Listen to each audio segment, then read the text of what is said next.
யாருக்குமே தெரியாத ஒரு இருள் உங்க வாழ்க்கையிலே மூடி கொண்டிருக்கலாம்.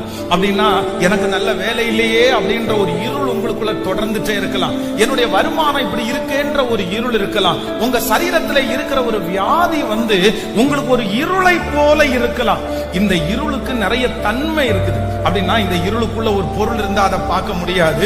இருளுல குழப்பமா இருக்கும். இருளுல ஒரு மனுஷனுக்கு கான்பிடென்ட் இருக்காது. ஆனா ஆண்டவர் இந்த மாதத்துல நமக்கு கிருபையாய் வாக்கு கொடுக்கிறார். இந்த வாக்கு தத்தத்தை நீங்க 100% நம்புங்க. இந்த மாதம் முடிகிறதற்குள்ள உங்க வாழ்க்கையில நீங்கள் சந்திக்கிற எல்லா இருள்களையும் கர்த்தர் வெளிச்சமாய் மாற்றுவார். இருளில் இருந்த ஜனங்கள் பெரிய வெளிச்சத்தை கண்டார்கள். இந்த மாதம் கடன் என்கிற இருள் உங்களுக்கு முடிவிற்கு வரும். மன குழப்பம் என்கிற ஒரு இருள் இந்த மாதம் முடிவிற்கு வரும். நான் நம்புகிறேன் வியாதி என்கிற இருள் இந்த மாதம் முடிவிற்கு வரும். இந்த மாதம் முடிகிறதற்குள்ளே நான் கர்த்தரை விசுவாசிக்கிறேன். ஆண்டவர் நல்லவராயிருந்து என்னுடைய இருளை கர்த்தர் வெளிச்சமாய் மாற்ற போகிறார்.